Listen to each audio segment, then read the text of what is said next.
Bonsoir à tous, chers auditeurs, chères auditrices, c'est Cyrus et on se retrouve pour la deuxième partie de notre 41e épisode sur l'actualité footballistique de la semaine. Et pour parler des championnats restants qui sont la Ligue 1, la Ligue 2 et le championnat d'Espagne, je serai accompagné de nos fidèles contributeurs que sont Alexis. Bonsoir. Jeff. Bonsoir à tout le monde. Et Camille. Bonsoir messieurs. Donc, en premier lieu, le voyage se fera en France, donc d'abord en Ligue 2, et ensuite on prendra l'ascenseur pour la Ligue 1. Donc, Alexis, dis-nous tout, que s'est-il passé en Ligue 2 cette semaine, étant donné qu'il y a eu quand même quelques petites péripéties, j'imagine. Ouais, quelques petites péripéties, on va dire ça comme ça. On va commencer par le commencement, en parlant assez rapidement des Girondins, c'est pour le peu qu'il y a à dire. Donc, ils étaient en déplacement sur la pelouse du Parc des Sports de Nancy. Voilà, une défaite 3-1 qui sonne les derniers espoirs enfin pas de montée, mais de barrage pour l'accession en Ligue 1. C'était un match qu'il fallait gagner, ils l'ont perdu, puis plutôt bien perdu, on va dire. Défaite 3-1. On a réussi à égaliser avant la mi-temps. Et puis comme à Rodez, il y a au début du mois de mars, le joueur d'Annecy qui marque le deuxième but. Donc voilà, mené à la mi-temps. Et puis voilà, il n'y a pas grand-chose à dire sur le contenu du match, sur la prestation des joueurs.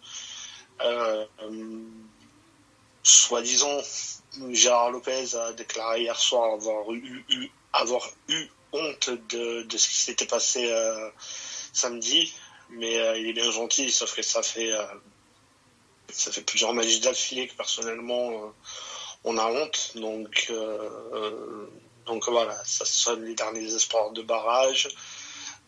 Ça sonne aussi le dernier espoir de barrage pour d'autres clubs. On le verra tout à l'heure, parce que comme je l'ai dit hier, j'ai fait un peu la liste des matchs qui vont arriver. On rentre dans les derniers mois de ce championnat. Il reste 8 journées pour tout le monde. Il y en a qui ont sans doute bien gagné ce week-end, qui ont gagné beaucoup ce week-end, d'autres qui ont perdu gros. Donc voilà à peu près ce que je pouvais dire sur les Girondins. Je l'avais pas préparé, mais les scores donc de ce week-end. Ça s'ouvrait avec Auxerre-Caen, une victoire des Auxerrois. Tout à l'heure, on le verra notamment avec le classement, mais Auxerre qui fait partie des équipes qui ont sans doute beaucoup gagné ce week-end. Le PFC aussi qui fait partie des gagnants, qui s'impose 2-0 face à Ajaccio. Guingamp qui revient aussi bien et qui bat Valenciennes 3-0. Valenciennes qui est de plus en plus en route vers le national. Saint-Etienne aussi qui fait partie des gagnants et qui s'est imposé 4-0 sur la pelouse de Bastia. Et puisqu'il faut des gagnants, il faut aussi des perdants. Angers qui s'est incliné chez lui face à Amiens 3-1. Pau qui s'est imposé 2-0 contre Concarneau, un partout entre Quevilly et Troyes. Et Dunkerque qui ne perd plus depuis le début de l'année. Est allé s'imposer sur la pelouse de Laval. Et je voulais parler un petit peu de Rodez avant d'entamer avant de parler de la suite du championnat. Je voulais parler de Rodez parce que pour moi Rodez ça reste l'équipe en forme du top 5. L'équipe en forme, c'est comme Saint-Etienne aussi qui est très en forme, mais pour moi c'est tu me demandais il y a quelques jours, quelques mois, mon top 5, je vais le dire. Je pense que Saint-Etienne et Laval, comme j'avais dû le dire seront dans le top 5, avec quand même une petite incertitude sur Saint-Etienne, parce que Saint-Etienne fait partie des équipes en forme, et je ne serais pas surpris de les voir deuxième à la fin de la saison. Mais pour moi, Rodez, ça sera la surprise de cette fin de saison, notamment au niveau du calendrier, parce que je ne l'ai plus là sous les yeux, mais ils ont un calendrier qui me semble plutôt abordable. Rodez donc s'est imposé 3-1 face à Grenoble, et pour moi Rodez sera l'équipe qui finira le top 5. Donc voilà, si vous voulez que je vous dise à peu près les matchs qui vont arriver là pour les prétendants à la montée, pour ceux qui risquent la descente. On a le calendrier d'Auxerre, donc qui est leader. Ils vont se déplacer à Ajaccio, ils vont recevoir 3 pour le derby. Ils vont se déplacer à Quevilly, ils vont se déplacer à Rodez, donc 2 déplacements plutôt compliqués pour les Auxerrois. Ils recevront Laval derrière, ils se déplaceront à Dunkerque, ils recevront le PFC, ils se déplaceront à Amiens, et puis ils termineront la saison face à Concarneau. Par exemple, Angers, qui a un calendrier qui est deuxième et qui a un calendrier un peu plus compliqué au niveau des rencontres. Ils vont se déplacer à Concarneau, ils recevront Laval. Ils vont se déplacer à Grenoble, ils vont recevoir Troyes. Ils vont se déplacer à Angers. Ils vont se déplacer à Guingamp, ils vont recevoir ils vont se déplacer à Paris, ils vont recevoir Pau, ils vont se déplacer à Annecy, ils vont recevoir Dunkerque pour finir la saison. Et le calendrier des Stéphanois qui est plutôt abordable. Ils vont se déplacer à Valenciennes, ils vont recevoir Concarneau, déplacement à Ajaccio, ils vont recevoir Bordeaux, déplacement à Grenoble, ils vont recevoir Caen, déplacement à Guingamp, ils vont recevoir Rodez et ils termineront à Quevilly. Je vais donner les matchs pour le top 5. Laval, lui, c'est aussi compliqué. Ils vont recevoir Bastia, ils vont jouer Angers, Annecy, Pau, Auxerre, Bordeaux, Caen, Troyes et Guingamp. Donc ça reste quand même un calendrier compliqué pour les Lavallois. Et le calendrier de Rodez, ils vont se déplacer à Troyes dans 15 jours. Ensuite, ils vont recevoir Quevilly, ils vont jouer Caen, Auxerre, le PFC, Concarneau, Annecy, ils se déplaceront à Saint-Etienne pour l'avant-dernière journée et ils recevront Ajaccio pour finir. Après, si vous voulez les matchs de Guingamp qui est 6e et les matchs du PFC qui sont 7e, qui est 7e. Guingamp, ils vont jouer Angers, Pau, Saint-Etienne, le PFC, Laval,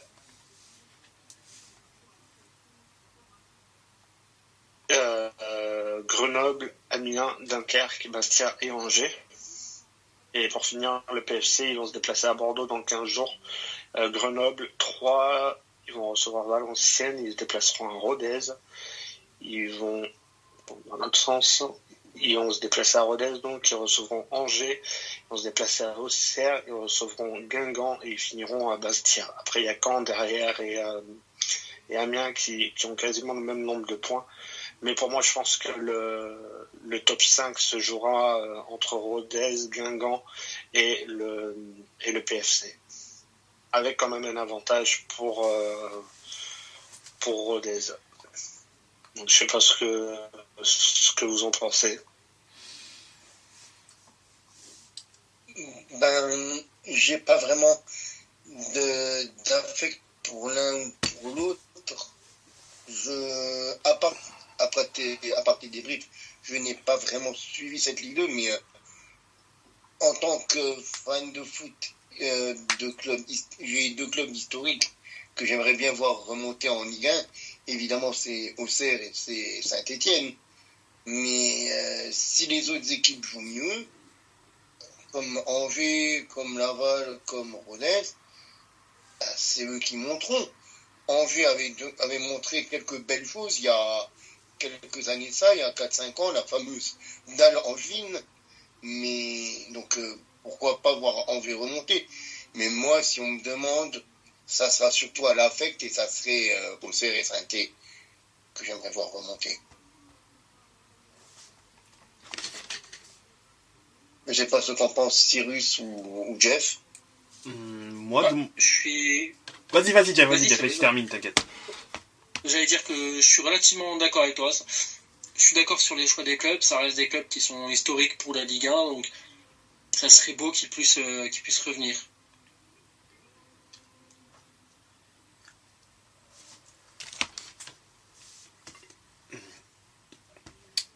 Moi, de mon côté, concernant cette course à la montée en Ligue 1, je vois quand même Auxerre qui arrivera à y aller de manière directe. Et je pense que le premier strapotin, c'est Auxerre qui l'a. Le deuxième, j'ai quand même un doute entre Angers et Saint-Etienne. Je pense que leur position à eux deux peuvent éventuellement bouger. Là, je ne saurais pas donner de favoris entre les deux. Auxerre, je vois aller en Ligue 1 de manière directe. Ensuite, pour les deux derniers qui joueraient je crois que c'est les quarts de finale. Oui, c'est ça, quarts de finale concernant la promotion. Je vois donc Laval y aller. Par contre, je pense que Rodez, ou Rodez, je ne sais pas comment on le prononce. Rodez. Je pense que Rodez ne va pas finir 5e. Je pense que Rodez ne va pas finir 5e, vont finir par craquer. Après, qui est-ce que je vois finir 5e? Franchement, c'est super dur. Parce que il y a vraiment ils ont une foule de poursuivants pour le coup, Rodez, et il me serait difficile de donner vraiment un favori à ce niveau-là, parce que ce soit Guingamp qui alterne le chaud et le froid. Là, ils ont gagné ils ont par exemple gagné 2 matchs d'affilée. Le Paris FC qui est invaincu depuis le mois de février, mais c'est 5 nuls et 2 victoires. Bon, les 2 derniers matchs, ils les ont gagnés. Caen, c'est un peu irrégulier comme Guingamp. Amiens se rapproche plus du style du PFC, où au final, depuis l'année 2024, ils n'ont perdu qu'un match, mais ils font plus de nuls que de victoires. Grenoble, Grenoble en ce moment, ça va très très mal, hein, c'est vraiment en déliquescence, mais au final, ils ne sont qu'à 3 points de Rodez. Pau, c'est également aussi irrégulier, donc j'ai du mal en fait à situer qui pourrait éventuellement passer Rodez. Je vois pas Rodez finir 5e. Mais te dire aujourd'hui qui terminerait à leur place, c'est dur parce que personne n'est dans une spirale totalement positive. Alors oui, le PFC ne perd pas depuis quand même quelques semaines. Je suis d'accord là-dessus. Et c'est le plus à même, du moins, à avoir et à espérer, dans le sens où ils sont sur une spirale qui n'est pas négative. Mais ça reste quand même fragile, puisque c'est beaucoup de matchs qu'ils ne gagnent pas, mais ils ne perdent pas, donc c'est bien aussi. Mais je ne saurais pas dire. Le 5e club, je ne saurais pas le dire. Je mettrais Auxerre, Angers, Saint-Etienne et Laval. Le 5e, j'ai du mal à... Je ne saurais pas dire qui. Je ne saurais vraiment pas dire qui. Et je botte en touche pour cette fois-ci. Peut-être dans quelques matchs, je saurais te dire qui, mais... peut-être dans 2-3 matchs, je saurais mouiller, mais là, c'est trop difficile. Ouais, moi, ça rejoint un petit peu ce que vous dites. Auxerre, pour moi, il sera. Et ça date pas de ce week-end, parce qu'ils ont quand même ce qu'on appelle la chance du champion. Ils étaient menés samedi 1-0, puis ils finissent par s'imposer 2-1. Ils ont mis des buts sur certains matchs un peu venus d'ailleurs. Ils gagnent 1-0 sur certaines rencontres. En fait, ils ressemblent un peu au Havre de l'an dernier sur la physionomie des matchs. Auxerre, c'est clairement au-dessus. Pour la deuxième place, je mettrais quand même une toute petite pièce sur les Verts. Je pense sur la dynamique, ils peuvent pas s'écrouler là. Et au niveau des barrages, je mettrais Angers et Laval. Et puis je vais redire ce que j'ai dit. Rodez, pour moi, sera l'équipe qui finira 5. Parce que c'est comme Laval, ils doivent être dans le top 10 quasiment depuis le début de la saison, voire dans le top 6-7. Je ne sais pas s'ils étaient descendus plus bas, donc ils sont pas là par hasard, ils l'ont montré sur différents matchs. Donc pour moi, ouais, je dirais Rodez en 5. Et puis derrière, au niveau de la descente, je pense que ça va paraître un peu con de dire ça, mais Bordeaux avec 37 points, je pense pas qu'on soit plus mauvais que d'autres pour descendre, enfin pour pas descendre plutôt. Et Dunkerque qui a le même nombre de points, mais enfin comment dire, Dunkerque ça peut être compliqué. Bordeaux, je pense, se maintiendra. Dunkerque peut aussi se maintenir. Après, ça va se jouer entre 3, Bastia, Concarneau, Annecy et Quevilly. S'il fallait donner 2 noms, malheureusement, parce que je pense que en début de saison, j'avais annoncé que ça pouvait être une équipe surprise, mais ça risque d'être compliqué pour Concarneau. Annecy, je les vois bien emmerder des équipes jusqu'au bout. De là à se sauver, je sais pas, mais Bastia, je suis quand même assez inquiet pour eux sur la course à la descente. Ils ont perdu ce week-end assez nettement. Ils ont un calendrier assez compliqué le temps que je retrouve. Ils vont se déplacer donc à Laval, comme je disais tout à l'heure. Ils vont recevoir Dunkerque pour le maintien. Ils vont se déplacer à Bordeaux pour le maintien. Ils vont aller à Bastia. Ils vont aller à Guingamp, pardon. Ils vont recevoir Concarneau pour le maintien. Ils vont aller à Annecy pour le maintien. Ils vont recevoir Amiens, qui est quand même en lice pour les barrages, quoi qu'on en dise. C'est pas, même s'ils sont un peu loin dans le classement, ça reste aussi des prétendants à la 5e place. Et puis ils vont recevoir le PFC qui est aussi prétendant à la montée. Donc ça reste un calendrier compliqué pour les Bastiais. Et s'il fallait choisir, je pense que Valenciennes sera, de toute façon, est déjà condamné. Ça va être dur pour Quevilly. Et les 2 derniers, je pense que Concarneau et Bastia seront, comme dirait Roland Courbis, dans la charrette pour le championnat du national. Moi, je sens que c'est plus Bastia qui va tomber plutôt que Concarneau. Peut-être parce que j'ai un peu d'affect sur Concarneau, sur le parcours, le fait que ça reste quand même une petite ville, etc. Et que c'est beau le fait qu'il soit en Ligue 2.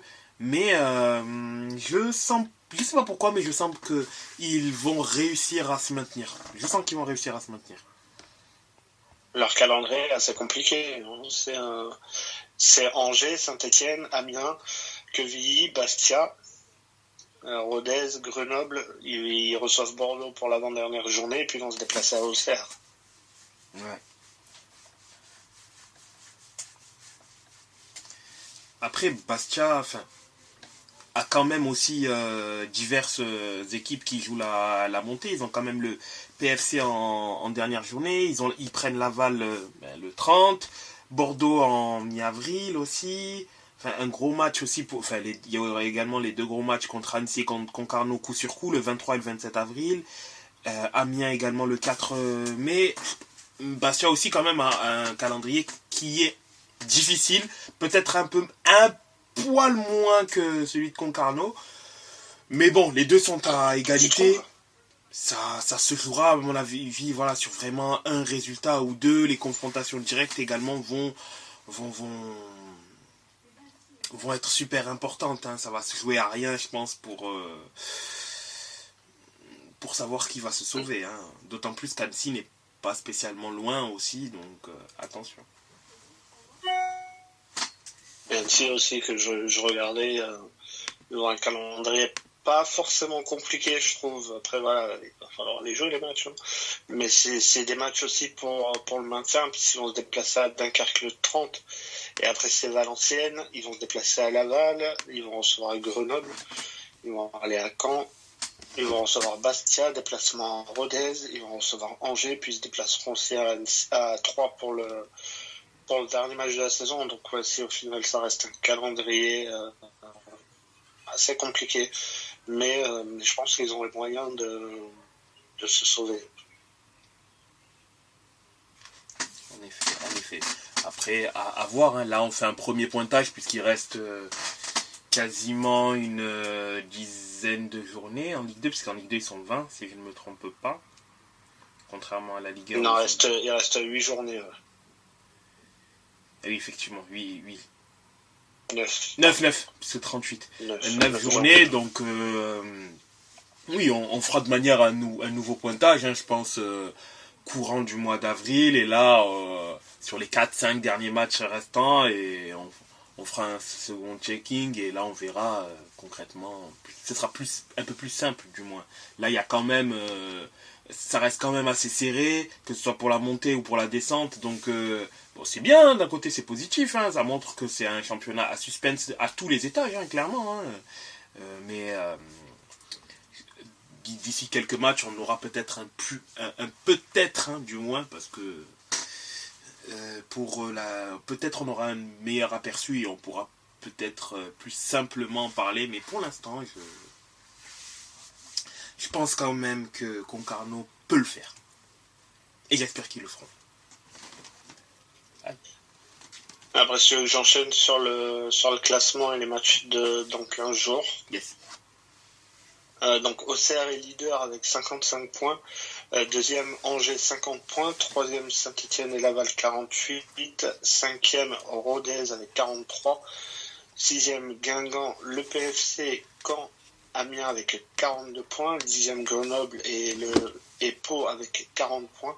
12e Ajaccio 38. 13e Bordeaux et Dunkerque 37. 15e Troyes avec 35.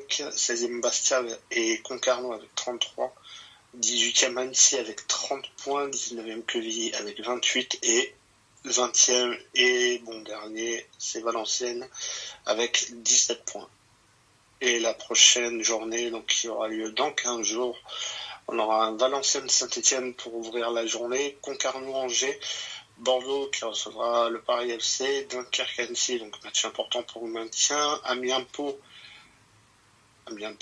Laval-Bastia, Grenoble-Guingamp, Troyes-Rodez, Quevilly-Caen, et la journée qui se terminera lundi 1er avril, et qui verra s'affronter Ajaccio et Auxerre.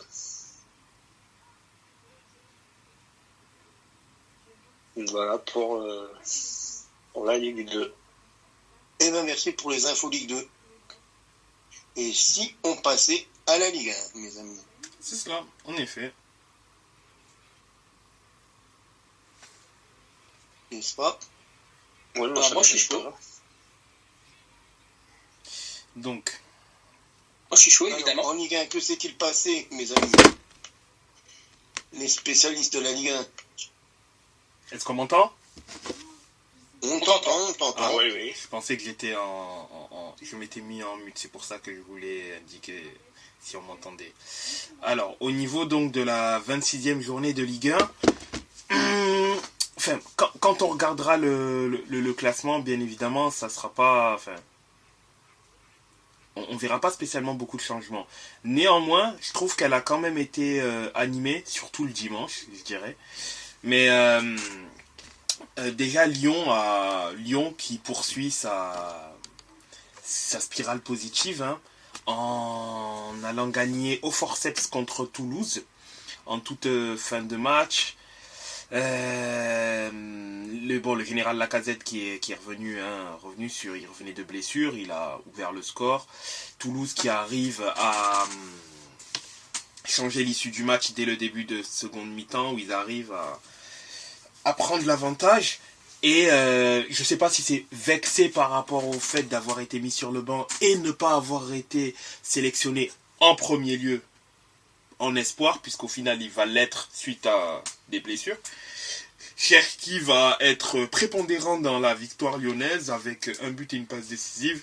Et il va être loué par donc son coach Le Sage, également loué par Henry, même si Henry le piquera gentiment en lui disant que on connaît tes qualités, on sait que t'es fort, on t'aime bien, mais sois régulier. Voilà, c'est tout. Mais on sait que t'es fort.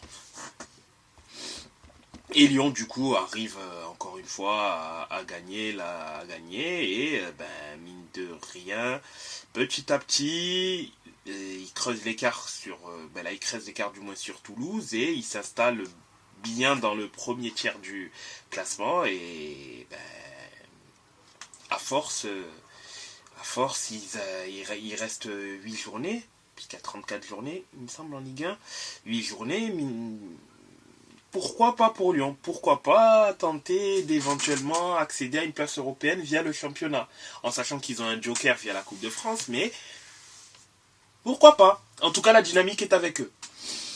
Ça risque compliqué pour moi, je trouve. Oui, bien sûr, ça sera quand compliqué. Même en admettant que même la 6e place soit européenne, on est quand même à 8 points, il reste 8 matchs, ça fait 1 point par match à prendre.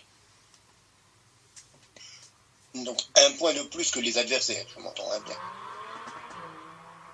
Il faudrait prendre 8 points de plus que Lens, 8 points de plus que Marseille, 8 points de plus que Rennes, 8 points de plus que Reims. Oui, c'est vrai qu'il y a quand même un certain écart. Ça, c'est vrai. Néanmoins, vu leur dynamique, vu le fait qu'ils arrivent à gagner énormément de matchs, et mine de rien, les matchs contre les équipes de haut tableau, ils arrivent à très bien les négocier, sachant qu'ils ont quand même un quatuor entre mi-avril et début mai. Ça va être très chaud pour Lyon. Brest et Monaco à domicile, Lille à l'extérieur. Enfin, ça fera Brest, Paris, Lyon, Brest, Paris, Monaco et Lille. Il y a moyen, s'ils négocient bien cet arc-là, de reprendre des points petit à petit, en sachant que l'OM aussi aura également j'en parlerai tout à l'heure, mais aura un calendrier également démentiel qui va commencer quasiment maintenant, là, le 30, enfin, il y a Paris, Lille, ensuite Nice. Un peu plus tard, également au mois d'avril, il y a Lens et également Reims. Que des équipes qui sont au-dessus de Lyon. Lyon, s'ils négocient bien leur match, il y a quand même possibilité de petit à petit grappiller des points. On n'est pas à l'abri. On n'est pas à l'abri de cela. Donc, à voir. C'est vrai c'est quand même assez loin pour l'instant. Mais étant donné qu'il y aura quand même beaucoup de matchs entre concurrents directs, ça sera un moyen pour Lyon de grappiller petit à petit des points et pourquoi pas s'inviter à la fin du bal. C'est pour ça que je ne dis pas que c'est impossible. Mathématiquement, c'est possible. Comme tu le dis, ils sont sur une bonne dynamique. Mais il y a beaucoup, mais quand je dis beaucoup, j'annonce beaucoup quand même de retard à rattraper. C'est vrai. Et comme dit, il y a 4 équipes, il faut prendre plus de points qu'au moins 4 équipes. Ouais, en effet. Donc, est-ce qu'ils peuvent le faire? Oui.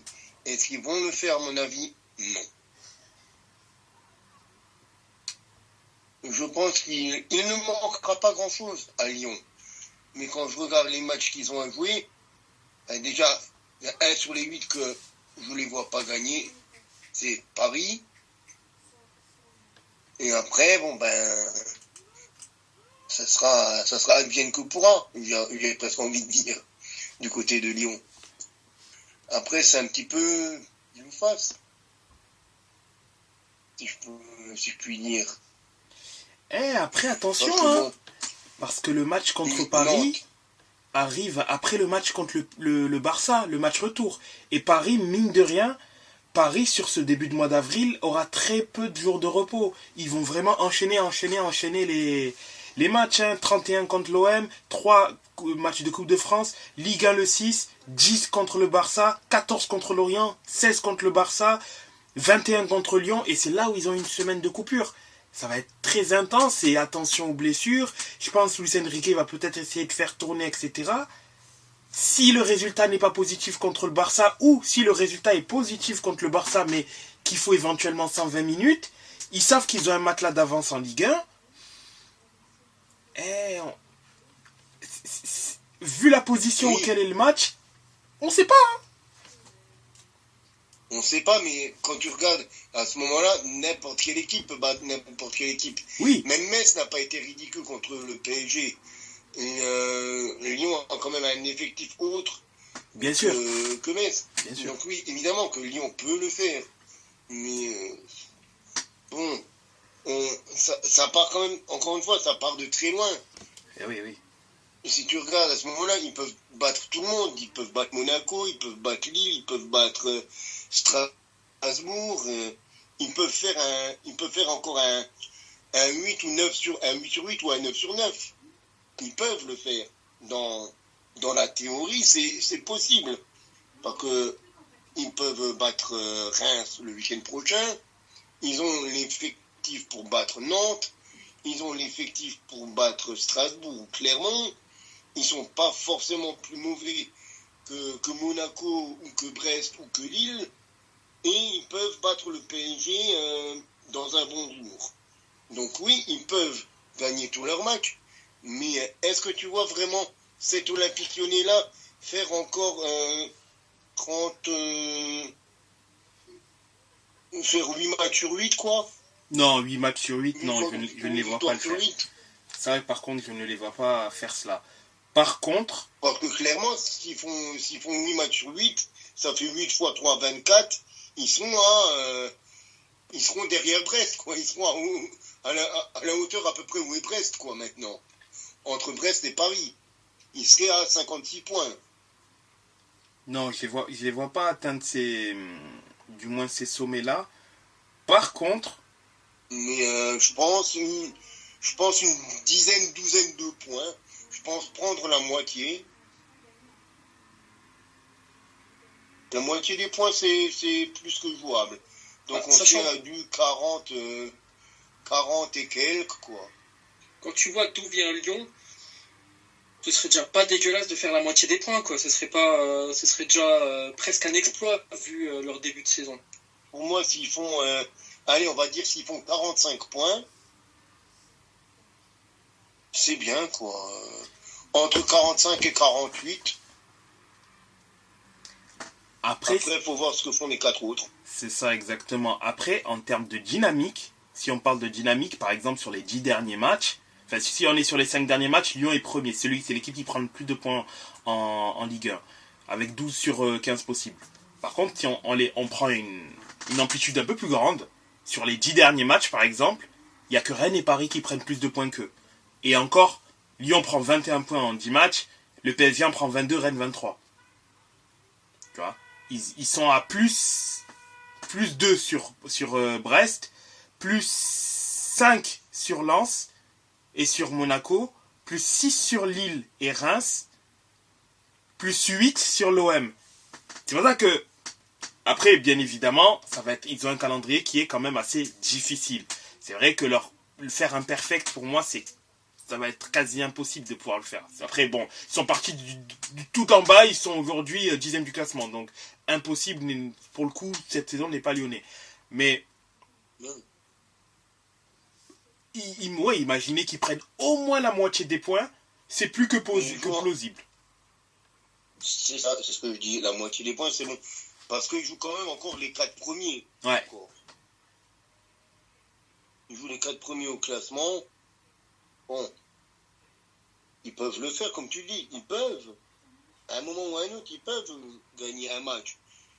Ils peuvent gagner aussi 1 ou 2 matchs. Mais est-ce qu'ils vont tout rafler, même ne serait-ce que prendre 9 points sur 12 sur les 4 premiers. Ouais. Donc 9 points entre Paris, Brest, Monaco et Lille. Et genre rien que là, tu vas prendre 9 points sur 12, je trouve ça compliqué. Ouais, et ça serait vraiment très très très costaud s'ils arriveraient à... Donc là, pour moi, il y en a... Allez, s'ils prennent 6 sur 12, c'est bien. Il reste encore 6 matchs. Après, il reste encore 4 matchs, quoi, sur les 4 autres matchs à jouer. Bon, admettons qu'ils prennent les 3 quarts des points, ce qui serait encore 9 points, on serait à 15 points. Ça ferait du 49 points.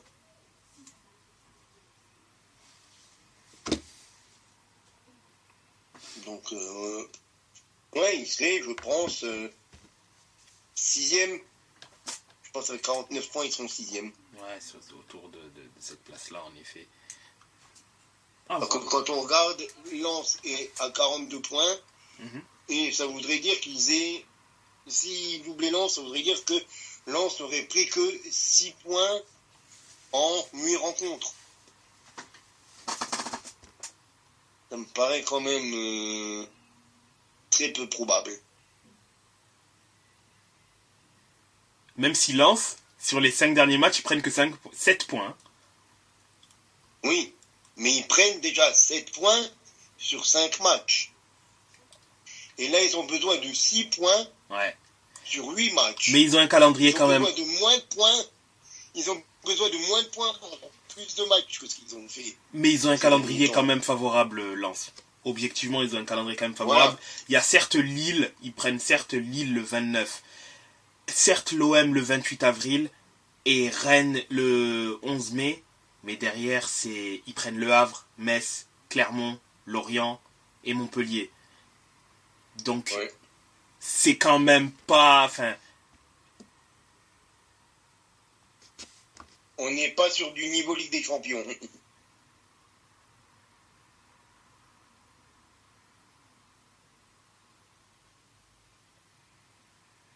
Non, ça a un relativement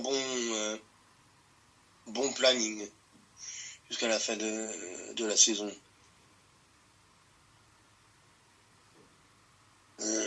C'est pas les seuls, hein.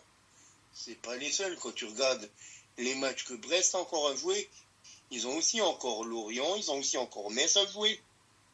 Ils ont Nantes, ils ont Toulouse et ils ont Reims. Les gros qu'ils ont encore à jouer, c'est Rennes, c'est Monaco. Ouais, et c'est Rennes et Monaco. Et Lyon à la rigueur si on les considère comme grands. Mais voilà, autrement, c'est les équipes de bas de tableau aussi, hein, pour les Brestois. Ils se jouent quand même encore beaucoup entre eux, les hauts de tableau. C'est ça. Monaco aussi. Monaco, si on regarde, Monaco, il joue encore Rennes, il joue encore Lille, il joue encore Brest, et il joue encore Lyon. Donc bon...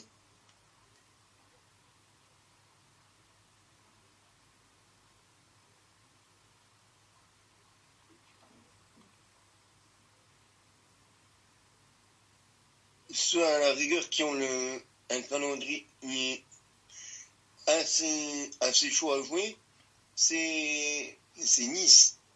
Parce que Nice se tape encore le PSG, Lille, Marseille. Donc là, c'est pas évident non plus. Mais de l'autre côté, t'as Nantes, t'as du Reims, t'as du Lorient, t'as du Strasbourg, t'as du Le Havre. Je pense que celui qui a le calendrier le plus compliqué, ça reste... c'est l'OM, je dirais, qui a le calendrier le plus difficile.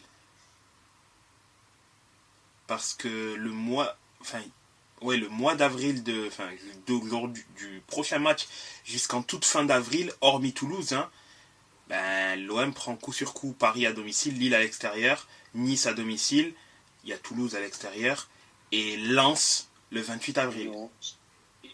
Sans compter les 2 matchs de Coupe d'Europe. Sans compter les 2 matchs de Coupe d'Europe. Après, Reims, ça reste, c'est pas un match facile, attention, parce que Reims n'est qu'à 1 point de l'OM, hein, donc c'est pour le coup un concurrent direct aussi. Mais derrière, voilà, il y a 2 matchs plus prenables à Lorient et Le Havre. Mais pour le coup, l'OM est l'équipe qui est, je pense, le plus en danger sur ces prochaines semaines, clairement. Et là, va falloir être costaud, en sachant que là, par exemple, ils ont déjà bah, du coup c'est le moyen d'enchaîner. Ils ont déjà perdu un match contre un concurrent direct qui est Rennes, 2-0. Je pense que ouais, l'effectif était un peu fatigué sur le match fait contre Villarreal et ils ont payé cash, hein, tout simplement. C'est une défaite qui est sur le coup méritée et j'en veux pas spécialement à me gasser sur cette défaite-là. Bon, après, voilà, il y a des moments où on va perdre, hein, c'est obligé, mais là, pour le coup, on n'a pas vraiment de joker et on peut pas se permettre, si on veut viser l'Europe l'année prochaine, ben, de perdre beaucoup de matchs. Là, vraiment, l'OM n'aura pas le choix. Elle va devoir prendre un maximum de points possible. Là, le match prochain, malheureusement, c'est le PSG qui sera là. On connaît. Certes, l'OM est invaincu cette saison à domicile, mais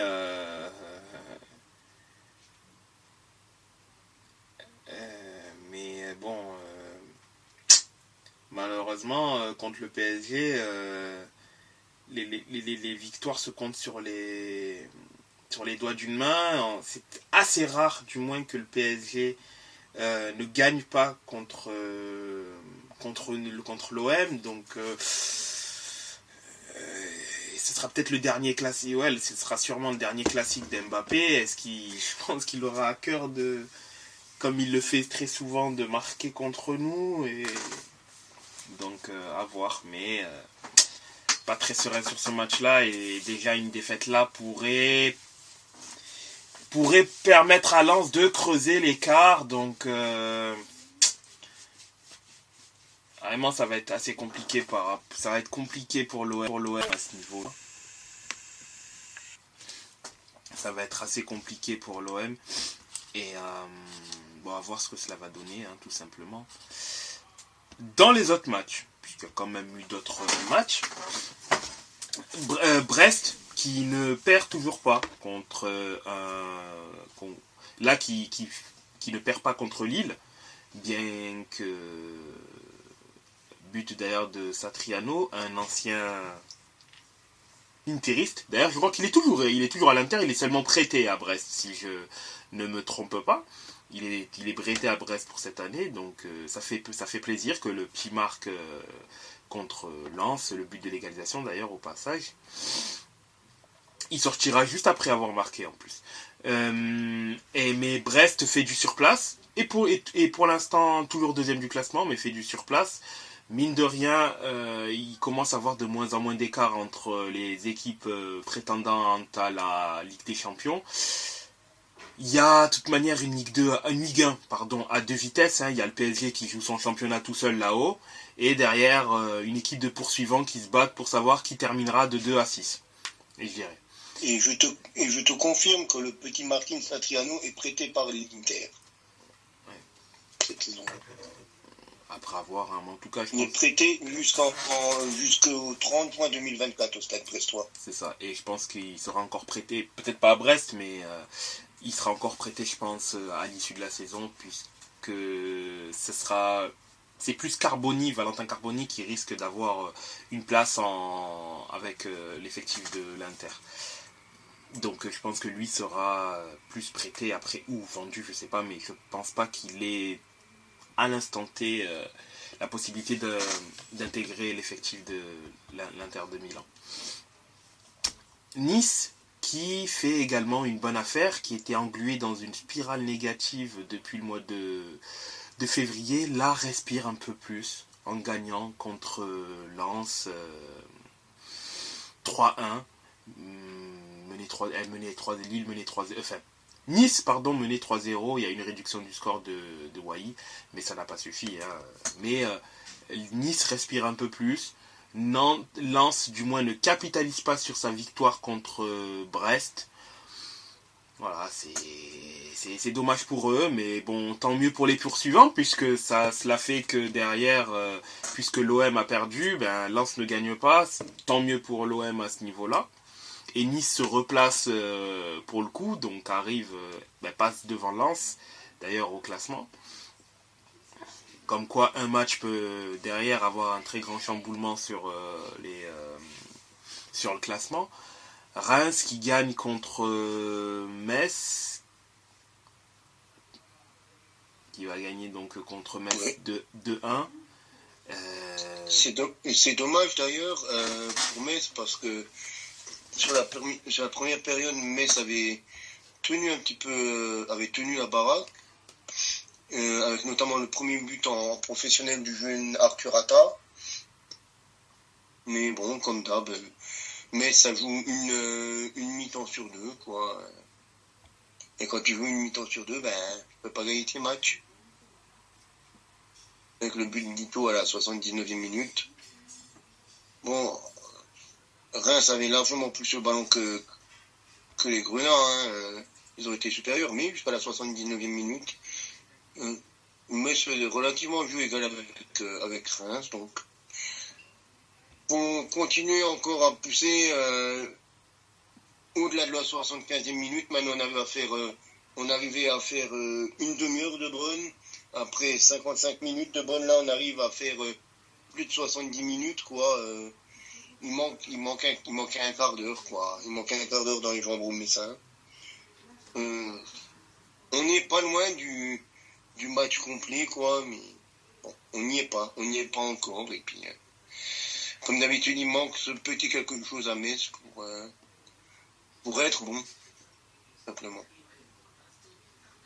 C'est dommage, mais il faut continuer comme ça. Je vais pas dire que c'est une défaite encourageante parce que j'aime pas cette expression. Mais faut s'appuyer sur les 70 premières minutes pour voir ce qui a été fait de bon et continuer sur cette lancée-là.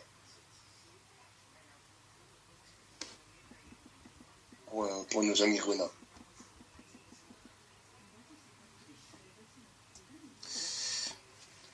Sinon, tu veux parler encore d'autres matchs, mon cher Cyrus? Oui, il y a Clermont qui arrive à également gagner contre le Havre, malgré le but de l'égalisation par André Ayou. Et du coup, Clermont même si pour l'instant c'est assez, c'est pas dit, hein, mais mine de rien, Clermont, avec 20 points, se rapproche petit à petit de Metz et de Nantes. Ils ne sont qu'à 3 points de Metz, 5 de Nantes. Donc attention, ils sont derniers, mais ils ne sont pas largués. Ils ne sont pas décrochés. Il y a certes un delta de 1 voire 2 matchs, mais attention, parce que rien ne dit que, même si Clermont a quand même aussi un calendrier assez difficile, hein, on n'en revient pas là-dessus, ils vont quand même prendre Lyon, Monaco, Reims, Lens et le PSG. Mais ça pique. Voilà, attention quand même. Attention quand même, du côté parce que 1 à 2 victoires ou un match nul par-ci par-là, ça peut faire grignoter quelques points et on ne sait jamais. Hein. Mais c'est vrai que ce sera quand même assez difficile. Ils ont un calendrier très costaud quand même. Clermont, c'est vraiment très très costaud. Monaco et Lorient qui font un match nul. Un match nul au niveau des cartons rouges et au niveau du score final, 2-2 et un carton rouge chacun. Et un but contre son camp chacun aussi, voilà, parce que sinon c'était trop facile, fallait bien quand même qu'il y ait une égalité parfaite de partout. Un but pour chaque joueur. D'ailleurs, un ancien Milanais a permis l'égalisation par Monaco, c'est Tchemoué Bakayoko. Qui a égalisé pour Lorient en toute fin de match.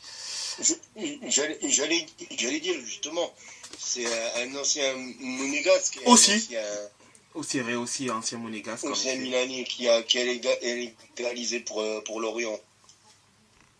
Parce que c'est un petit peu là qu'il s'était fait connaître il me semble, à Monaco. C'est ça, c'est exactement ça. Qu'il avait percé Baka. En effet, et c'est là où il avait fait ses armes, où il s'est vraiment révélé. Et oui, vraiment un bon match nul, Bon match nul hein, dans tous les aspects. Match nul qui n'a de nul que le nom, c'est oui, ça? Oui, c'est ça, exactement. Rennes, comme j'ai indiqué, qui a gagné contre l'OM 2-0. Bourigeaud qui fête sa 300e avec Rennes par un but, d'ailleurs, sur penalty. Bon, quand il a tiré le penalty, je savais qu'il allait marquer, mais ouais, c'est positif du coup pour Rennes, c'est bien pour eux. Là, d'ailleurs, ils doublent, enfin, ils sont à égalité de points avec l'OM. Attention, ils pourraient même doubler l'OM la semaine prochaine, enfin, à la journée prochaine s'ils font un résultat positif. D'ailleurs, Rennes qui va jouer contre Strasbourg, donc autant dire qu'ils ont la capacité de pouvoir gagner, même si avec eux souffle le chaud et le froid. Et le PSG qui a offert du spectacle. Montpellier et le PSG qui nous ont offert du spectacle, avec de très beaux buts de part et d'autre, que ce soit Mbappé ou Lee Kang-in. De très belles frappes. Une première mi-temps très animée, enfin les deux mi-temps en soi ont été animés, hein. Il y a eu 4 buts dans les deux mi-temps. 2-2 puis 4-0 de la part du PSG. Mais oui, l'entrée, enfin du moins le PSG qui a très rapidement mené au score par 2 buts d'écart, par Vitinha et Mbappé. Puis Montpellier qui ne s'est pas démonté, qui a par l'intermédiaire de Nordine et derrière par Savanier ont égalisé. Mais un match c'est pas 45 mais 90 minutes. Le PSG a lâché les chevaux en seconde mi-temps et ça a fait mal, hein, ça a fait mal tout simplement.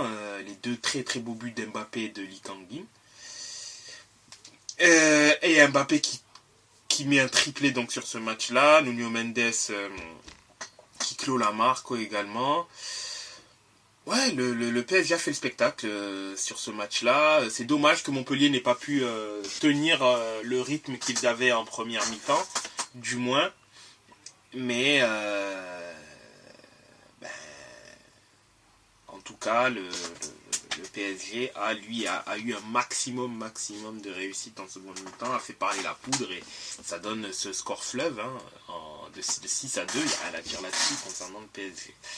Au classement, comme j'ai indiqué tout à l'heure, le PSG fait son cavalier seul en Ligue 1 avec 59 points en 26 matchs. Brest deuxième avec 47 points, troisième Monaco avec 46. Lille quatrième et dernier pour l'instant qualifié, 4e avec 43 points, Nice 5e avec 43 points également, 6e Lens avec 42 points, le 7e et 8e Marseille et Rennes avec 39 points, 9e Reims avec 38 points, 10e Lyon avec 34 points, Toulouse 11e avec 29 points, Strasbourg également 12e avec 29 points, Le Havre 13e avec 27 points, 14e Montpellier avec 26 points, à égalité de points avec Lorient 15e avec 26 points, Nantes 16e avec premier relégable avec 25 points, Metz et Clermont ferme la marche avec 23 et 20 points. D'ailleurs, au passage, nous ne l'avons pas dit, mais Antoine Comboiré revient aux affaires après la défaite de Nantes contre Strasbourg. José Gouvernec a été viré et Comboiré reprend donc du service pour, je pense, la mission maintien. Est-ce vraiment une bonne nouvelle pour la Ligue 1? Bah, moi, tu vois, j'ai quand même un doute. Les Comboiré, Antonetti, je les vois, pour faire le parallèle avec l'APL, un peu comme les Roy Hodgson, tu vois, ces mecs-là oui, qui les vont... Hodgson, les Allardyce. Voilà, Sam Allardyce, etc. Tu vois, ces mecs où tu sais que, sauf miracle, ils auront toujours un petit baquet quelque part pour essayer de sauver l'équipe. Ils arriveront toujours à s'enquiller un peu quelque part, même s'ils font 1 an en tant que consultants. Ils pourront toujours revenir pour essayer de revenir aux affaires. Je les vois un peu comme ça. Voilà, des entraîneurs qui font entièrement partie du paysage et qui sont là parfois pour jouer les pompiers de service ou quoi ou qu'est-ce. Je les vois comme ça. Donc, je sais même pas... Je parlerai même pas de positif ou négatif. On est tellement habitués au final que... Ils sont là. Voilà, ils sont là. On peut pas dire si c'est positif ou C'est négatif. ça. Ils sont là, tout simplement. Ils font partie du meuble. C'est le PAF. Exact. C'est tout à fait cela. Ils disaient le footballistique français. avec deux F. C'est exactement ça. Et, j'ai envie de dire, faisons une pause, et puis après, on se retrouve de l'autre côté des Pyrénées. c'est ça, exactement. Allez, à tout de suite. À tout de suite. À tout de suite. Nous voici sur la deuxième partie de notre podcast. Et avant de passer à l'Espagne, tout comme la Ligue 2, on fera donc le prono donc pour la Ligue 1. Qui voyez-vous dans les places européennes et également descendre? Je peux commencer. Alors, avec grande surprise, je pense que ce sera une surprise pour tous, je vois le PSG champion. Voilà, je vois le PSG champion, ils ont 12 points d'avance. Je pense que c'est un écart qui leur permettrait, je pense, et je ne suis pas sûr, mais je pense que ça leur permettra d'être champions et d'accrocher là, pour le coup, leur 10e titre, puisqu'ils sont à 9, il me semble. Moi, j'ai un doute quand même sur le fait qu'ils soient champions quand même. Il n'y a pas beaucoup d'avance. Hein. Après, je pense qu'il reste quand même beaucoup de matchs. 8, c'est quand même conséquent. 12 matchs, 12 points, pardon. Ça voudrait dire qu'il faudrait... 8 matchs, il y a 4 d'avance sur... sur le papier, il y a 4 matchs d'avance pour le PSG. Non, ils peuvent s'écrouler. Ils peuvent s'écrouler s'ils se font éliminer par le FC Barcelone. Il y a possibilité pour qu'ils perdent à minima 4 matchs ou qu'ils lâchent 4 matchs. On ne sait pas, c'est possible. On ne sait pas. Mais, voilà, c'est quand même assez possible. Mais pour l'instant, je vois quand même le PSG qui, sur le fil, gagnerait la Ligue 1. Ça serait leur 12e titre. Ah, 12e titre en Ligue 1 ? Ouais. 86, 94, 2013, 14, 15, 16, 18, 19, 20, 22 et 2023. Ça serait leur 12e. Et ils n'ont pas mis l'étoile pour les 10 titres de champion. D'accord, ok. Ok, 12e titre de champion. Et donc je vois quand même le PSG gagner le titre. Ensuite, Brest ira en Ligue des Champions. Oui, j'y crois. Brest ira en Ligue des Champions. Ça va être dur pour eux, mais je pense qu'ils finiront soit 3e, soit 4e. Je les vois mal finir. Enfin, je pense que peut-être qu'ils basculeront, puisqu'attention, il y a très très peu d'écart, mais pour moi, Brest ira en Ligue des Champions. Ils iront en Ligue des Champions. Monaco aussi. Je dirais que Monaco ira directement en Ligue des Champions. Brest finira 4e. Après, dire qui finira par contre 3e, là j'ai un petit doute. J'ai un petit doute de savoir entre Lille, Nice et Lens qui terminera 3e. Mais l'OM finira européen et une équipe entre Lille, Nice et Lens finira 7e. L'OM ne finira pas 7e. Je pense que l'OM finira soit 5e, soit 6e. La Ligue des Champions, je pense que ça va être peut-être un peu trop dur. Sauf si l'OM fait une série extraordinaire et en avril ne perd quasiment pas. Alors là, ils pourront croire clairement à la Ligue des Champions. Et je pense qu'ils se qualifieront en Ligue des Champions s'ils arrivent à faire cette série extraordinaire. Mais je pense que ils vont perdre quand même des points. Et ça va leur coûter, je pense, la qualif en C1. Par contre, je les vois quand même finir au moins 5e ou 6e. Ils finiront dans 5e ou 6e. Donc ils finiront européens. Je pense d'ailleurs que c'est plus Nice. Je ne sais pas pourquoi, mais je sens plus Nice à même de glisser et de ne pas finir européen. Et je mettrai une pièce sur Nice. Je mettrai une pièce sur Nice sur le fait qu'ils ne finissent pas européens cette saison. Lyon finirait aux portes de l'Europe. Je pense aussi. Lyon finirait aux portes de l'Europe. Concernant les 3 équipes qui descendraient, je vois quand même Clermont descendre. Je vois Clermont, Lorient et Metz finir 16e du classement. Je pense que Nantes va se maintenir. Je pense que Lorient va finir 17e et que Metz jouera les barrages. pour pouvoir se maintenir. Après, est-ce qu'ils les gagneront? Les barrages, je ne sais pas, mais je pense que Metz finira barragiste et que Lorient glissera en zone de relégation. À vous la parole. Pour moi, je pense que dire que le PSG sera champion est un euphémisme. Et je vois aussi Brest comme toi, mais moi, je sais pas si je les vois quatrième. Je les vois peut-être troisième, en fait. Je les vois peut-être se faire dépasser par Monaco. Je vois Monaco deuxième, Brest troisième et Lille quatrième. Et après, je vois Nice. Et à la rigueur, je vois Rennes en dernier représentant pour la Coupe d'Europe. Je vois ni Lens ni Marseille dedans. Et en ce qui concerne de la relégation, pour moi, les deux qui sont actuellement en bas du classement le resteront. Je suis supporter Messa, mais je les vois pas se maintenir. Je ne vois même pas barragiste. Et j'espère que Metz soit au moins barragiste. Mais le fond de jeu est tellement médiocre. Et que ce soit le fond de jeu, le fond ou la forme, il y a tellement peu de choses cette saison à Metz que je nous vois descendre. Après, est-ce que ça sera Lorient ou Nantes qui sera barragiste? J'ai presque plus envie de dire Lorient que Nantes, mais Nantes, c'est une catastrophe depuis tellement d'années qu'on a l'habitude de les voir barragistes, donc pourquoi pas Nantes? Jeff, Alexis, vous en pensez quoi?